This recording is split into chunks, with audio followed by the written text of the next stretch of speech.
¿será posible hacer inversiones en departamentos que se paguen solo, especialmente ahora que estamos en periodos de crisis? Y más importante que si es posible, ¿cómo puede ser esto posible para ti? A la hora de pensar en invertir en departamentos que se paguen solos, no somos todos iguales. Pero, si nos cuentas un poco más de ti, tal vez podamos crear el contenido que te prepare para transformar tu capacidad de pago o de ahorro en capitalizar tu futuro a través de la inversión inmobiliaria. Muy buenos días, soy Ignacio Corrales, director de marketing de Brokers Digitales, y el día de hoy vamos a tener o dar inicio a un nuevo capítulo para nuestro Live Inversionista Digital 818. Este es un espacio en donde nosotros hablamos sobre cómo invertir en departamentos que se paguen solos, inclusive aunque no tengas ahorro, aunque no tengas financiamiento, aunque no tengas esto, aunque no seas nadie, a ver cómo logramos ayudarte para que puedas eventualmente invertir. Si no hoy día, quizás mañana. Y es justamente ese el tema de hoy. El tema de hoy, para quien no alcanzó a ver el posteo, ¿será posible hacer inversiones en departamentos que se paguen solo, especialmente ahora que estamos en periodos de crisis? Y más importante que si es posible, ¿cómo puede ser esto posible para ti? O para mí, en este caso, si lo damos vuelta, ¿no es cierto? Hablando en primera persona. ¿Cómo hago que esto sea posible para mí? Entonces vamos a hablar de los requisitos mínimos que se tienen que tener y básicos, y qué pasa si es que no cumplimos con esos requisitos, qué pasa si es que no califico, y al revés, nos vamos a ir a los otros extremos. ¿Qué pasa si estoy sobrecalificado? ¿Qué estrategia sería adecuada para mí? ¿Cómo poder maximizar mis ahorros, mi capacidad de ahorro con estrategias de inversión en departamentos que se paguen solo? Entonces nos vamos a ir a los dos extremos, el que está sobrecalificado, el que no califica, qué podría hacer para calificar, así como también vamos a estudiar los requisitos mínimos estándares que más o menos hoy día la industria o nosotros más bien recomendamos para que tú puedas considerarte una persona que está precalificada. ¿Qué es lo que nosotros vemos o definimos como una persona precalificada y por qué? Bien, de eso se trata el tema de hoy. Muy buenos días, don Eduardo, ¿cómo está usted? Bien, pues aquí contento, bien, un día más.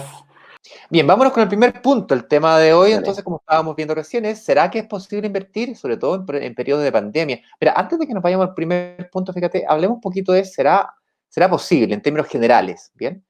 Y bueno, estadísticamente hablando, se ha demostrado que sí es posible. Nosotros mismos lo demostramos la semana pasada con personas que no tan solo reservaron, sino que ya están entrando al proceso de aprobaciones o a ver, yo sé que tú y Claudio no le gustan decir que existe una preaprobación, ¿ok? Existe realmente el concepto de preaprobación, ¿ya? Claro. Pero para que nos entendamos, la preaprobación para mí y para nosotros en nuestro lenguaje será aquel momento en donde tú realmente no necesitas firmar un contrato de escritura, basta con la firma de un contrato de compraventa, el cual puedes firmar con una pre exitosa o con una preaprobación, inclusive fracasada en algunos casos. Van a haber inmobiliarias que te van a dejar firmar, pero vas a tener que hacerte responsable de que cuando llegue el momento de firmar escritura, realmente hayas logrado reestructurarte financieramente para que seas aprobado en ese momento. Así, si hoy día no eres aprobado, no te descalifica.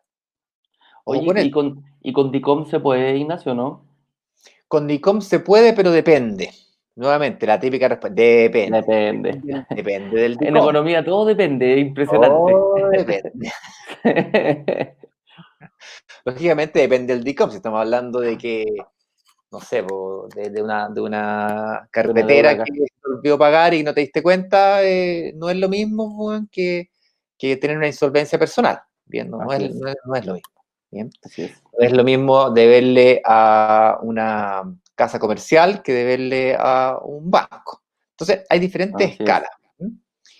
Pero el hecho de que tú hayas estado eventualmente en DICOM en el pasado no te descalifica para invertir hoy día. Y si te hacen DICOM hoy día, no te descalifica para eventualmente enfrentar todo un hipotecario en el futuro. Bien, nuestra propuesta es que tú congeles los precios hoy día. Aparte de esas cosas vamos a conversar. Hemos conversado en el pasado, seguiremos conversando en el futuro, pero al tú congelar el precio hoy día, tienes 2 años, eventualmente hasta 3 años para poder prepararte para un financiamiento. Entonces, lo que decía recién es que te vamos a dejar firmar, o eventualmente en realidad no firmas con nosotros, ¿ah?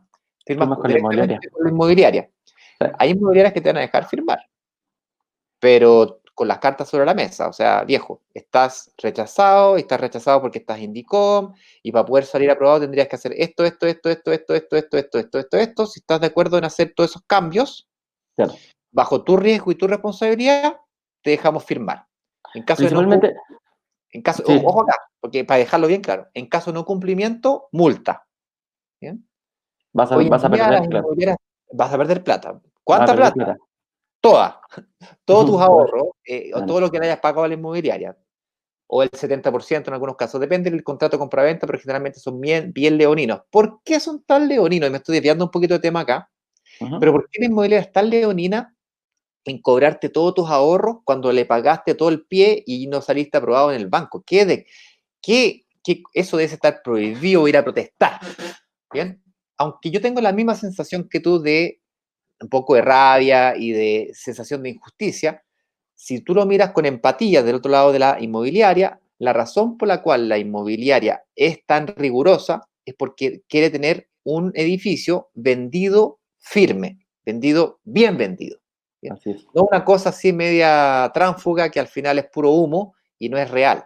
¿Por qué? Porque la inmobiliaria, cuando llega el momento de la entrega del proyecto, ese proyecto, la inmobiliaria ya están 2, 3 proyectos por delante, los tiene financiado y refinanciado y tiene toda una estructura financiera que está sustentada por estos contratos de compraventa. Entonces, si se le llega a caer al 90% del contrato de compraventa, la puede llegar a hacer quebrar. ¿Okay? Así es. Así es. Cuidado. Óyeme, antes de pasar al tema número 1, muy buenos días, don Mario, muy buenos días. Aquí ya comenzaron a llegar algunas preguntas. ¿Van a salir más bodegas y estacionamientos? No lo sé, la respuesta es depende. Pero lo más probable es que sí. Sí, nos encantó el producto de bodega y estacionamiento. Tanto nos gustó que estamos discutiendo si le cambiamos el nombre a nuestra promesa. Nuestra promesa, para quien no sabe, es cómo invertir en departamentos que se paguen solos. Y estamos inclusive en la discusión si es que le ponemos un acrónimo de DPS, departamentos que se paguen solos, o IDPS, invertir en departamentos que se paguen solos, o si es que le cambiamos el acrónimo por inversión en propiedades que se paguen solas, porque estamos incorporando estacionamiento de bodega. Y tenemos una discusión interna con Eduardo, que olvídate. Pero el tema de los estacionamientos y bodega, Mario, nos sorprendió tanto a nosotros como a nuestro público, porque hemos tenido harta gente que nos pregunta bastante y estamos en conversaciones, don Mario. Ahí le vamos a estar avisando. Definitivamente es parte de nuestra cartera y es parte de las cosas que nosotros pretendemos hacer. Para los nuevos, los que acaban de llegar, o si es la primera vez que están mirando este live o la grabación, lo que nosotros hacemos es que orquestamos lanzamientos. Básicamente, negociamos fuertemente con una inmobiliaria o con un broker que tiene stock de propiedades y les apretamos lo máximo que podemos, apostando a que somos capaces de juntar un grupo de personas. Entonces en la fuerza del colectivo somos capaces de la fuerza de uno grande, es decir, te compro 20 unidades, te compro 50 unidades, te compro el edificio completo. Es básicamente la del cabrón, o sea, golpear la mesa y decir, ¿cuánto cuesta tu cagada? Perdón, se me salió un garabato. ¿Cuánto cuesta tu edificio? ¿Cuánto lo importante cuesta tu edificio? Te lo compro completo. ¿Bien? Claro, ese es el objetivo. Yo no tengo la plata para comprarme un edificio completo, probablemente jamás nunca en mi vida la voy a tener, pero en conjunto, todos juntos en la comunidad, es posible. Y eso es el secreto de los lanzamientos, ¿bien? Entonces, si tú estás buscando oportunazos y ofertazos, la mejor forma de conseguirlos es así, en estos lanzamientos, ¿ya? Entonces, espero haber respondido esa pregunta, don Mario. Y aquí don Juan Castellano está preguntando, ¿ustedes tienen convenio con alguna conversación con algún banco mutuaria? La respuesta es sí. Y mejores tasas de interés, la respuesta es sí, tenemos. Bien, lo hacemos a través de convenios con empresas que no tan solo tienen convenio con una, sino que con muchas. Bien, y tenemos no una, sino varias alternativas. Es más, hemos estado discutiendo con Eduardo, mejor dicho, Eduardo ha estado discutiendo conmigo. Yo he estado escuchando. Porque queremos sacar un producto que les permita sacar créditos hipotecarios. ¿Bien?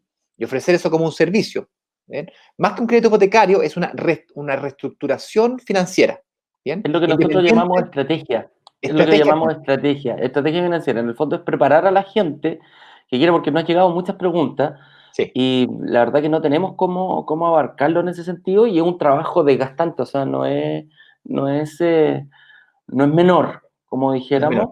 Y tenemos una conversación con una empresa para que ofrezca la estrategia completa que va a venir en un 360. Es tú entregar todos los antecedentes que tienes para que te hagan una evaluación y te digan, ok, listo, ¿cuándo tú quieres invertir? ¿En 6 meses más? Perfecto. No vas a poder quizás invertir en 6 meses más y tenemos que planificarnos para un año. O si puedes invertir ahora y ahí se va viendo tus deudas, tus ingresos, todo aquello. Y es bastante bueno, no es caro, es un precio bastante razonable el que estamos buscando y va a permitir precisamente hacer todo esto. Ya lo vamos a sacar prontamente y van a tener noticias para aquello.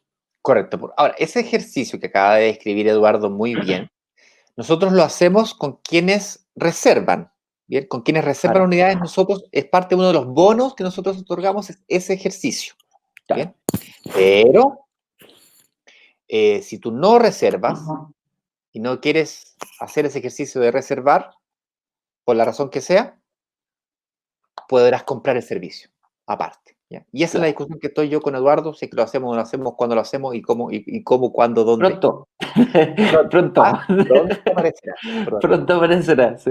Oye, aquí me gustaría responderle, ahora me puse el Instagram adelante de la pantalla, fíjate, estoy viendo si funciona o no funciona, hasta el momento va muy bien porque me permite ver Perfecto. aquí a Edu Andrew, que estuvo ayer con nosotros conectado a través de otras plataformas, me preguntó, ¿cuál es más fácil arrendar, la etapa 1 o la segunda en un proyecto que se entrega en 2 fechas? Ya, o sea, tú estás diciendo, por ejemplo, un proyecto que tiene 2 torres, Dos la torres, torre 1 claro. se entrega y la torre 2. Es una muy buena pregunta, fíjate, Eduardo. Yo creo que la etapa 2 es más fácil de arrendar, ¿Sí? porque ya, yo no sé, pero en realidad es un supuesto, no te sabría responder con certeza. Estoy haciendo un supuesto. No, Ujú. no. Honestamente, depende. Depende. Pero no creo que haya mucha diferencia entre una etapa uno y Tampoco creo que etapa haya mucha 2. diferencia. No, no, Si no, me el tuviese... proyecto está, no se va a mover, eso tiene las mismas, por lo general cuando hay en esta etapa se comparten algunas cosas, por ejemplo, hacen una tremenda piscina para compartir, a no ser que las dos etapas tengan la piscina en el techo, cada departamento, pero por lo general funcionan en común en los dos edificios, así que Sí. Ahora, si me pones la pistola contra el pecho, elige una, pues yo te diría la etapa 2. ¿Por qué? Porque la etapa 1, como dijo Eduardo, hay muchas cosas por verse. Falta por saber cuánto realmente van a ser los gastos comunes, falta por saber cuánto va a ser el comportamiento de la claro, ya está administración, está más consolidado. más consolidado. Entonces, Claro. es más fácil arrendar cuando tú ya tenías historial y cuando ya está todo resuelto. Ya Pero viste que espérate, tomar el control de una hagamos, administración no es fácil. claro, Dime. hagamos un tema con lo que nosotros hablamos. ¿Qué será más barato, la etapa uno o la etapa 2? No, pues la etapa 2 más cara, Ahí definitivamente. está, Eso ¿viste? sí no te da la ¿Viste? menor duda. Es la ¿Viste? etapa Es lo 2. mismo que decíamos nosotros, la oportunidad se aprovecha en el momento. Claro. Claro. O sea, si me hace Claro, elegir, es que, claro, la decisión no va por el lado del arriendo, o sea, lo va por el lado del arreglan. arriendo desde el punto de vista de que si yo sé que se va a arrendar, o sea, va a haber una alta demanda de arriendo. Así Pero el es. factor, mira, yo tengo un dicho, y es que tú te tienes que preocupar de los gritos, no de los susurros. Que tu decisión, son tantas las variables que uno eventualmente tiene que manejar al día para tomar millones de decisiones al día, Ujú. que em, yo al menos, para tomar mis decisiones, me preocupo de los gritos y no de los susurros, ¿bien? Y en este caso, el punto que estás planteando, Ujú. Eduardo Andrew, es más bien un susurro. La diferencia es tan poquita entre una y otra, me refiero entre el arriendo de una torre versus el arriendo de otra, ¿cuál es más difícil? Es prácticamente igual, entonces, o al menos hasta donde yo sé, no se me ocurre tanta diferencia. Vámonos, sí, Bien. ahora a el tema de hoy, que como decía recién, si acabas de llegar, ¿será posible? Y la respuesta es sí, pero, ok, a lo mejor para el vecino puede ser, pero ¿y para ti? ¿Cuáles son los requisitos mínimos que tengo que tener? Ya vamos a revisar los requisitos al otro lado de la vereda, en fin, cuando tengo Ujú. sobrecalificado, ¿qué hacer en ese caso? Pero vamos a partir por los Mínimos. o los requisitos mínimos, ¿bien? Bien. ¿Cómo nosotros definimos, cómo brokers digitales define si es que es o no es momento, o sea, perdón, está precalificado o no? ¿Bien? El elemento fundamental y prioritario principal que nosotros definimos es la renta. Yo no sé si has pasado por nuestro embudo, pero nosotros hacemos una pregunta que es, ¿cuál es tu sueldo líquido mensual hoy? Elige un intervalo de 0 a 750.000 pesos, de 750 a 1 millón de pesos, de 1 millón a 1,5 millones, ahí para arriba. ¿Bien? Para nosotros, esto por cierto depende del proyecto, en general, desde 1 millón de pesos para arriba, podrías calificar, ya precalificar, ¿ok? Ya voy a explicar y voy a profundizar sobre este tema. Ay, es que yo gano entre 750 y 1 millón, gano 800.000 pesos, gano 900.000 pesos. ¿Me descalifica? La respuesta es no. ¿Bien? Es un intervalo de renta que es digno de conversar. A lo Estudio. mejor puedes complementar, es digno de analizar, ¿ok? Requiere un doble clic. Arriba del 1 millón de pesos tienes un 80% de probabilidad de calificar, salvo tengas alguna deuda por ahí, algún tropiezo, alguna cosa media rara, tienes una alta probabilidad de calificar para la mayoría de los proyectos que nosotros negociamos, que tienen un cierto estándar, una cierta calidad, ¿no es cierto? La mayoría de los casos estarías calificado, ¿verdad? Arriba del 1,5 millones, 95% de probabilidad de calificación y de ahí para arriba se mantiene el mismo porcentaje, salvo tengas un sobreendeudamiento, tú puedes ganar 5 millones de pesos, pero si tienes un sobreendeudamiento, no califica, ¿ok? Por lo tanto, Califica. la renta no es la única variable, pero es definitivamente una de las más importantes. Es la primera barrera que hay, En la primera por barrera. decirlo así. Sí.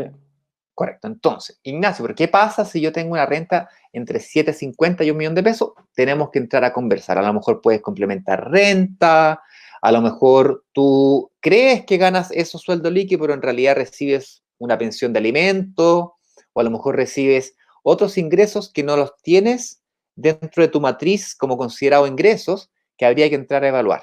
A lo mejor tienes un auto, a lo mejor tienes una otra propiedad, O hay a lo préstamos. mejor tienes, claro, a lo mejor tienes préstamos hoy día que te lo impiden, pero esos préstamos se van a terminar antes de que tengas que La sacar fecha un de crédito entrega. hipotecario, la fecha de entrega del Claro. departamento. Entonces hay que entrar a conversar porque estás en la raya, ¿ok? A lo mejor una propiedad de 2.000 UF o 2.500 UF no te da, pero una propiedad de 1.500 a lo mejor sí. A lo mejor un departamento no, pero un estacionamiento o una bodega sí, ¿ok? Sí, claro. Y eso me lleva a la renta más baja, ¿bien? Las rentas de entre 0 y 750. Obviamente que si tienes renta cero, o estás ganando el sueldo mínimo, o estás en la línea de la pobreza, claramente no, quizás no sea tu momento. Primero resuelve tus necesidades básicas, arregla, ¿no es cierto?, tu diario vivir, cambia de trabajo, estudia. Yo no soy quien para decirte qué tienes que hacer con tu vida para mejorar tu situación financiera, pero definitivamente que antes de pensar en invertir, definitivamente tienes que resolverte las cosas básicas. Desde Claro. ese punto de Sí, vista, mi consejo, solo para terminar la idea, Eduardo, sí. lo que pasa es que en el tramo de 0 a 750 nadie te pesca, compadre. Entonces, a mí me molesta mucho eso y me gustaría darte un par de tips para personas que están entre 0 y 750.000 pesos. ¿Ya? Esta educación financiera no te la enseña nadie en ningún colegio, ¿ya? La primera es que tú intenta que tu arriendo no supere el 25% de tu renta. Pero, ojo acá, no es de la tuya, sino que es de tu grupo familiar. Es decir, si tú vives con tu pareja y tú trabajas y ella también, intenta que ese arriendo no supere el 25%. Bien, Claro.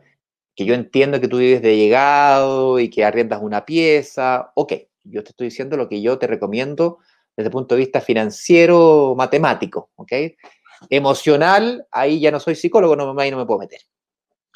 Y te recomiendo además que conjuntamente con eso intentes, en la medida de lo posible, guardar un 20% de lo que ganas. ¿Ok? Ignacio, eso es imposible. Yo te entiendo. Yo de verdad que te entiendo. Pero te voy a decir un secreto. Cuando ganes 1 millón de pesos, vas a tener el mismo desafío. Exactamente el mismo. Mientras más ganas, más gastas. Eso es, pregúntale a quien tú quieras. Cuando yo A cualquier ganaba, economista. a cualquier A economista. cualquier economista. Ahí donde decimos nosotros que lo importante es hacer una buena estrategia. ¿Sí? Es el objetivo de lo que nosotros estamos hablando. Como decía Ignacio, de 0,750 solo no vas a calificar. No vas a calificar para un departamento de 2.000 UF. No queremos hacer expectativas. Pero con tu señora sí. Y ahí es donde nosotros hablamos de la fuerza que hay. Con una o dos personas que ganen 750 ya hacen un sueldo de 1,5 millones, perfectamente ordenaditos, los dos perfectamente pueden invertir en un departamento, en esta herramienta. Y, Les voy a y hay dar que una idea decir, loca. ¿Mm? Les voy a compartir una idea loca. Subrayo la palabra idea y subrayo la palabra loca, con dos Locura. rayas. Loca de locura, ¿ok? Claro. Me puedes llamar de loco, no hay ningún problema. ¿Qué pasa si tú ganas un sueldo de 500 luquitas, 600 luquitas, pero a lo mejor vives en una pieza o vives con tus papás todavía, este es tu primer trabajo, y ganas poco, no calificas para un banco, pero tienes una alta capacidad de ahorro? Eres capaz de ahorrar 200, 300 lucas, es decir, el 50% de tu sueldo. Era mi capacidad, ¿bien? En algún momento, cuando ya salí de la universidad y comencé a trabajar y ganaba entre 1 millón y 1,5 millones de pesos, yo seguía viviendo con mis papás. No voy a entrar en detalle en mi vida, pero salí, volví varias veces. Entre los 18 y los 30 años salí y volví varias veces. Pero entre los 28 y los 30 años yo viví con mis padres. Y en esa época yo ganaba un sueldo entre 1 millón y 1,5 millones. Y tenía una capacidad de ahorro muy alta, cercana al millón de pesos, porque una vez que esto se transformó en prioridad, obviamente que hice un esfuerzo, dejé de gastar en tonterías que no necesitaba, ¿cierto? Vendí mi auto y hice una serie de movimientos que me permitieron ahorrar esa cantidad. Pero si tú ganas entre 500 y 600 lucas y tienes una alta capacidad de ahorro, que es la mitad de tu sueldo, por ejemplo, porque vives con tu papá o porque vives en la pieza con un amigo, anda tú a saber, y no tienes capacidad de financiamiento, la idea loca es la siguiente. Presta atención. La idea loca es la siguiente. ¿Qué pasa si te juntas con un socio, ojalá alguien de confianza, obviamente, que sí tenga una renta de 1 millón, 1,5 millones, pero que no tenga dicha capacidad de ahorro? Entonces, tú pagas el pie y él saca el financiamiento. Oh, No es malo, no es es mala muy idea. bueno. No es mala Y idea. en ese caso, por ejemplo, para dejarlo más claro aún, cuando tengan que firmar la escritura, se da la figura. ¿A nombre de quién va a quedar la propiedad? 50 y 50. ¿O tiene 50-50. que quedar? ¿Ves? Entonces más seguro todavía. Bueno, habría que preguntarle a Claudio si es que eso es posible, si es que la inmobiliaria lo permite, yo supongo que sí. Sí, Habría que preguntarle al banco si lo permite, que es sí, básicamente también. la persona que te da el crédito. Mm, Pero por eso es que tiene que ser una persona de confianza. claro. Lo pueden tomar como un proyecto de mediano plazo. Entonces, tienes 1 o 2 años o 3 años para pagar el pie, y luego tienes unos 2 años para que el proyecto madure, me refiero con arrendatario, que se quede 1 o 2 años, y venden el proyecto. Entonces hacen un proyecto que tiene fecha de inicio y fecha de término. Al quinto año de maduración, me refiero a 3 años pagando el pie más 2 o 3 años de arriendo, el departamento ya tiene, el proyecto ya tiene 5 años y vendes el departamento. Y ahí Así es. se parten 50-50. Y ahora Oye, tienes un gran capital. Eventualmente tu renta ahora ya no es 500 lucas, a lo mejor es 1 millón de pesos, y ahora sí puedes invertir solo. ¡Bam! Estrategia. bueno, ¿cómo capitalizamos? Se me ocurre una pregunta que la escuché varias veces. En ese caso, por ejemplo, si yo quiero hacer una inversión a 5 años con tope, ¿qué es mejor tomar una tasa variable o una tasa fija? ¿Tomo la tasa variable que es menor en los primeros 5 años y después que suba? Me preguntabas tú si me conviene más a las personas una tasa fija o tasa variable, y lo comentábamos el otro día, y nuevamente depende. Pero Ujú. en general yo recomiendo tasas fijas porque es más estable, salvo tú te dediques muy bien a esto, estés permanente. ¿Qué es lo que pasa? Tú sacas tu crédito hipotecario, consigues el arrendatario y chao, te olvidaste. Eso es lo que pasa Ujú. normalmente. Y todos los meses te llega, eventualmente comienzas con un nuevo ciclo y ahí te vas. Pero tú no estás dedicado a esto, tú eres a lo mejor eres dentista, médico, abogado, anda tú a saber tu profesión, y resulta que este tema no es tu prioridad. Como nunca lo fue para mí tampoco. Yo por 15 años yo me compré un departamento para vivir, me compré un departamento para invertir y chao, no me olvidé del tema, digamos, nunca más. Con eso hay que dejar claro también, Ignacio, que cuando hablamos de tasa variable, cuando te ofrecen una tasa muy baja en los primeros 5 años, que esa es más o menos la figura del crédito, que nos consultan. Los primeros 5 años son, o los primeros 3, dependiendo del banco, una tasa muy baja, y posteriormente se fija el resto del crédito, que puede ser a 10, 15, 20, 25 años, porque ya pagaste 5 y no pueden ser más de 30. Se da al momento que tengas que refinanciar. Cuando se termine el periodo, va a ser la tasa base que está en ese momento más un porcentaje que te fija el banco, y eso queda estipulado desde el principio. Entonces ahí están los riesgos también de esa tasa, porque la tasa fija es mejor, obviamente, que tú ya sabes cuánto va a ser desde la cuota 1 hasta la cuota 360, en caso que sean 30 años, pero en esta tasa variable jugamos con la expectativa, porque no sabemos cómo va a estar el país, no sabemos cómo van a estar las tasas en ese momento, y ahí es donde uno apuesta, y apuesta fuertemente. Y ahí es donde uno tiene que ver si toma un riesgo más alto y tomar una tasa bajita, porque por lo general son bien bajas los primeros 5 años, y posterior a eso uno no sabe si la tasa base del Banco Central puede estar en 3, en 4, y los bancos estén dando 5, 6 o 7, o sea, uno no tiene idea. Quizás incluso puede estar hasta más baja, pero ahí es donde hay gente que le gusta apostar, y hay gente que le gusta ser un poco más recatada, más segura. Yo tengo una propensión alta al riesgo, pregúntale a mi mujer, y aún así, soy más amigo de la tasa fija, fíjate. De hecho, yo los créditos hipotecarios los saqué con tasa fija, aunque la tasa sea un poco más alta. Y yo en su momento saqué tasas altísimas de 5,3, 5,4. No me acuerdo exactamente la tasa exacta que tenía, pero lo puedo revisar. Pero era... Yo lo tomé con variable, cuando lo tomé en ese tiempo, lo tomé con tasa variable, y me acuerdo que era, te voy a mentir, no me acuerdo las cifras exactamente, pero era bastante más bajo. O sea, en ese momento, yo creo que más o menos compramos a la misma fecha, Ignacio, porque también estábamos más o menos en un 5, en un 6, que era o sea, firmar bajo el 6 era muy bueno. Era bueno, era un gran negociador. 5,8 era súper bueno. Y yo me acuerdo que firmé la tasa variable, y después empezaron a bajar las tasas. Entonces, después de los 5 años, yo tenía mi piso en 6, y cuando tuve que refinanciar la segunda parte del crédito, la financié en 4, 3,8, porque era en ese momento las tasas iban por ese rango. Entonces, yo en ese tiempo lo aposté bien, en vez de estar pagando durante 5 años al 6. ¿Qué pasa si no calificas? ¿Okay? Si tú no calificas hoy, no pasa nada. Nadie se muere. Mañana. ¿Sí? Puedes calificar mañana.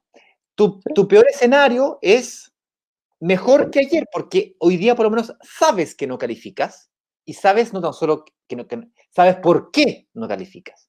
Claro. Eventualmente, si tú estás en la duda, si sí, si no, en esa situación, cuando nosotros sacamos una oferta, te vamos a tratar de enseñar todo lo que necesitas saber para poder saber si califica o no califica. Pero si estás en la duda, ahí en el rango que sí, que no, la recomendación nuestra sería reserva, te evaluamos seriamente, y ahí tú vas a saber si es que no calificas o decides finalmente no invertir, vas a saber exactamente por qué y qué hacer para poder calificar. ¿Bien? Y ojo, así que después de esta, cuando se han hecho estas evaluaciones que decimos nosotros, ya sea gratis o pagada, es un ejercicio muy bueno, porque te aterriza, y te aterriza generalmente. Te dice, oye, ¿sabes qué? Tú estás parado aquí, quizás yo estoy pensando en otra cosa, y te aterriza para bien o para mal, porque de repente, como decíamos con Claudio, de repente uno no sabe cuán rico es, y puede hacer movimientos no solo para aterrizarte y decir, oye, para y enfócate bien. Eso es lo que hacemos. Te tomamos, te enfocamos, y de repente tú puedes decir, oye, ¿sabes qué? De aquí a 3 meses más, si corremos esto, o a 6 meses más, tú ya puedes invertir, cosa que antes no lo habías ni siquiera previsto. Aquí Enrique Salazar nos hace una pregunta, es al quinto año, ¿yo ya puedo vender mi departamento teniendo un crédito hipotecario? Por supuesto, y no tan solo al quinto año, no puedes vender al día siguiente que sacaste, que te entregaron o que se escrituró a tu nombre. Eso Claro. Nadie te lo impide. Lo que pasa es que tienes que tener cuidado de no pagar impuestos. O sea, me parece mucho que salió aprobada una ley, producto de la pandemia, de que personas podían vender su departamento antes de cumplir un año, porque hasta antes de la pandemia, al menos hasta el año pasado, si tú vendías tu departamento antes de un año, eras considerado inversionista recurrente y por lo tanto te cobraron un impuesto por hacer ese ejercicio. ¿Ya? Producto de esta pandemia, entonces esa situación se puso en esa, ¿cómo se llama? Esa ley se puso en stand-by. Esa ley se puso stand-by justamente para que las personas pudiesen eventualmente vender o liquidar activos para poder sobrevivir, ¿no es cierto?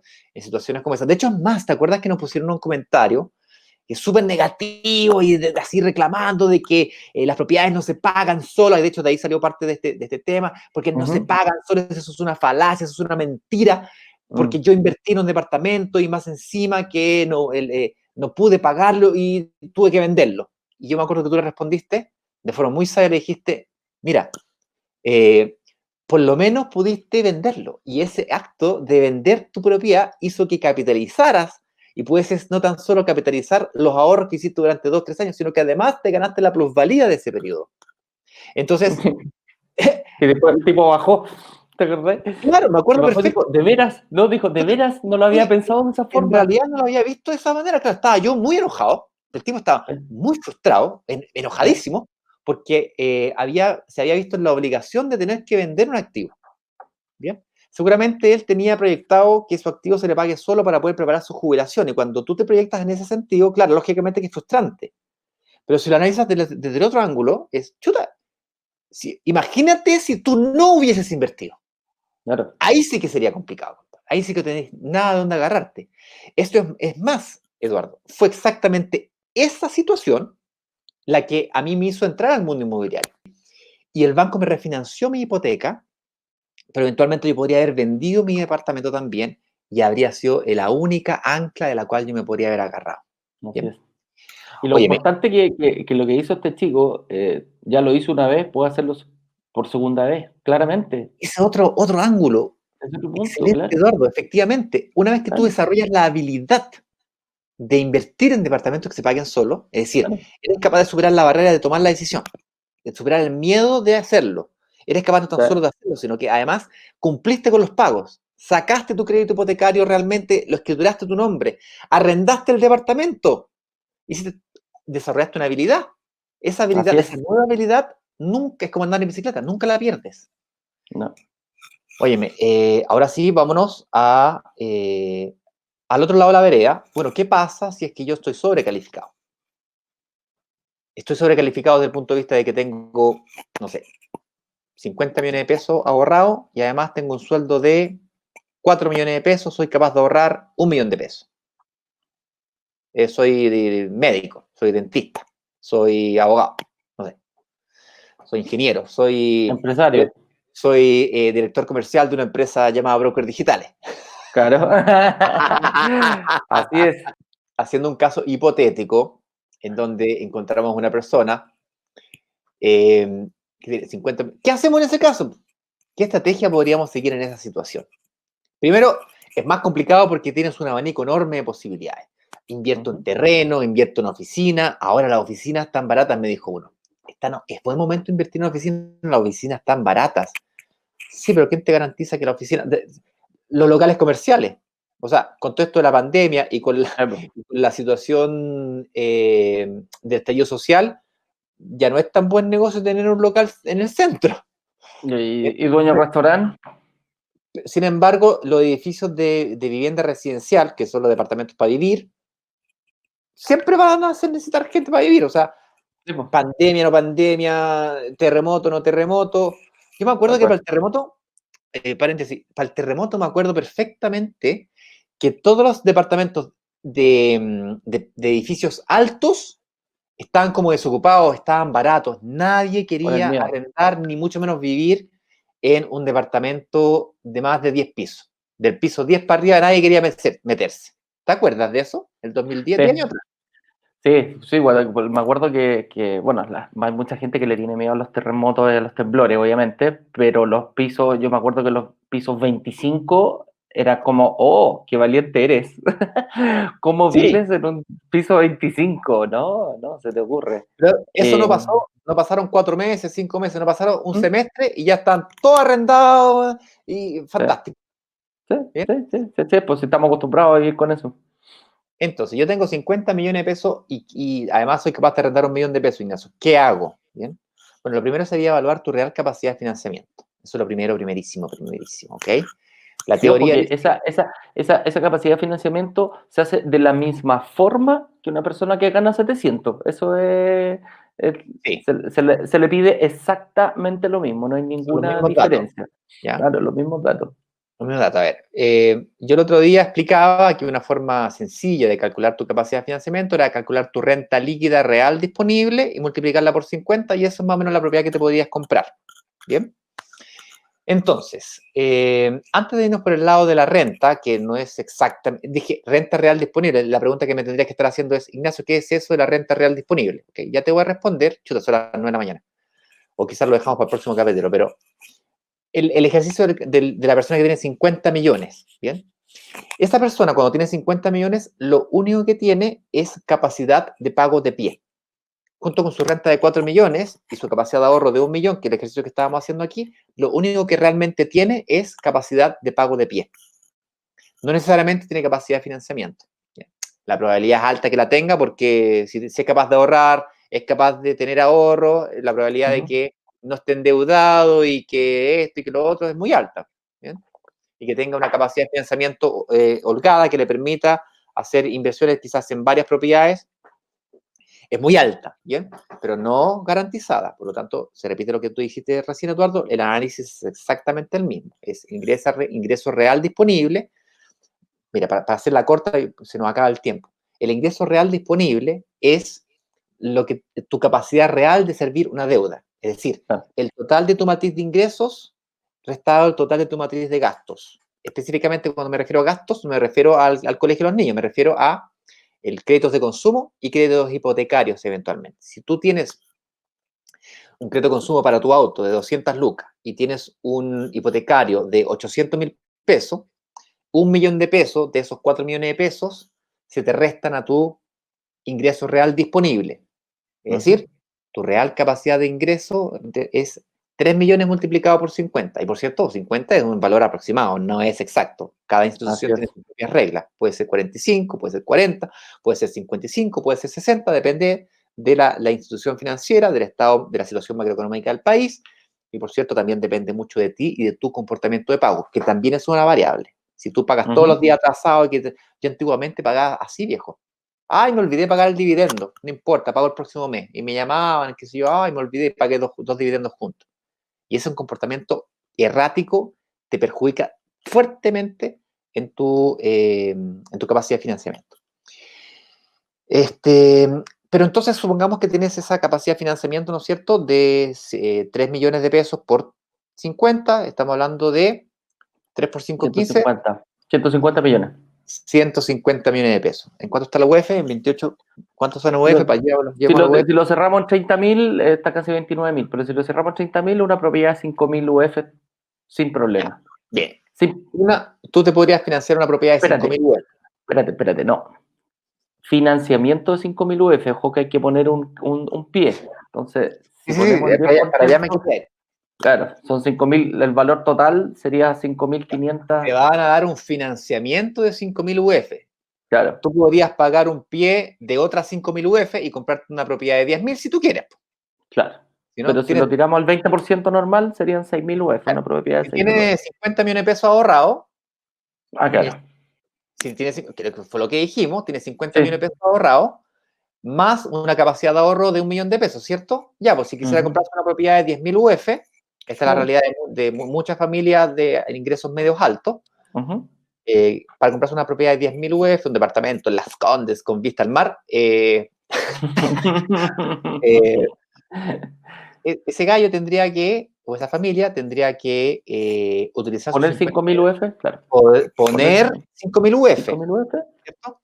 Para poder poner 5.000 UF tendría que poner los 50 millones de pesos más la capacidad de ahorro de 1 millón de pesos por no sé cuántos meses. ¿Bien? Claro. Y esa podría ser una forma de hacer una inversión inmobiliaria. Y se compra su casa soñada de 10 UF.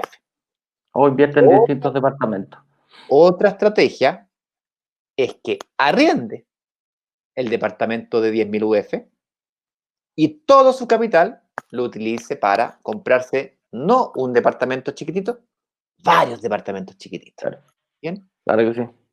con 5.000 UF de financiamiento podría comprarse quizás 2 departamentos de 2.500 UF. Eventualmente podría hacer un ejercicio de multicrédito con mucha cautela, invertir en vez de en 2, en 4. Entonces a un banco le pide 2 y a otro banco le pide 2 al mismo tiempo, multicrédito. Mutuarias. No Mutuaria, aparece. no aparece, fantástico. Una mutuaria, dos Resulta mutuarias.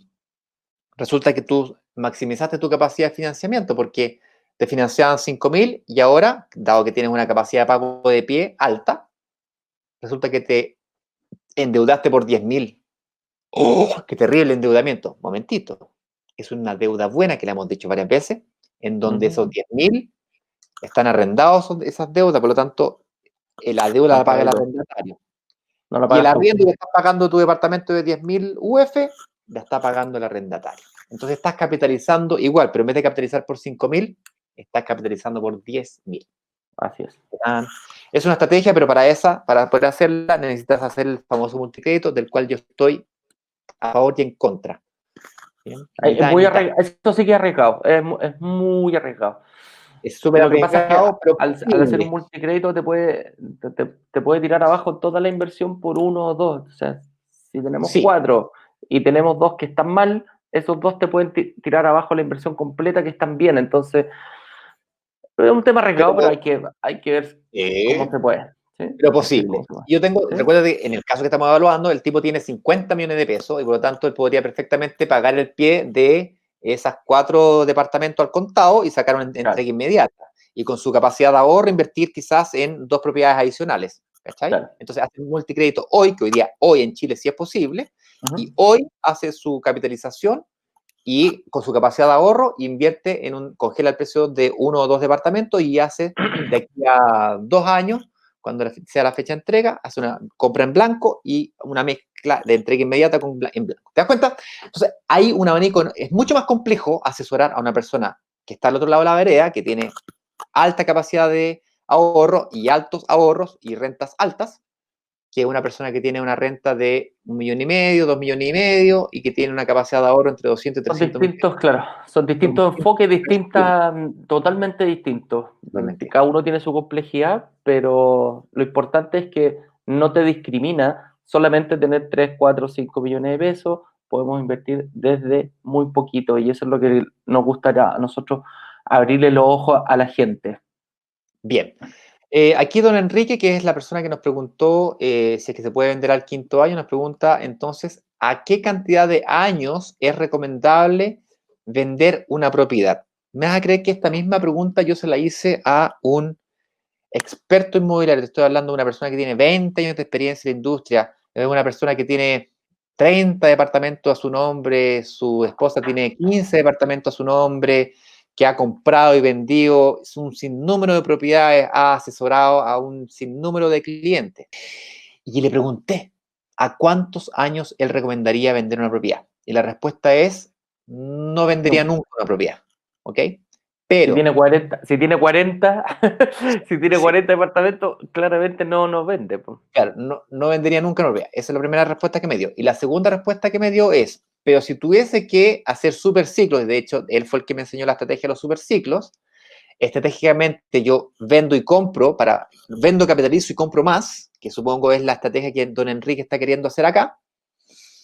La edad de maduración de un proyecto, de un edificio, está entre los 6 y los 8 años. ¿Bien?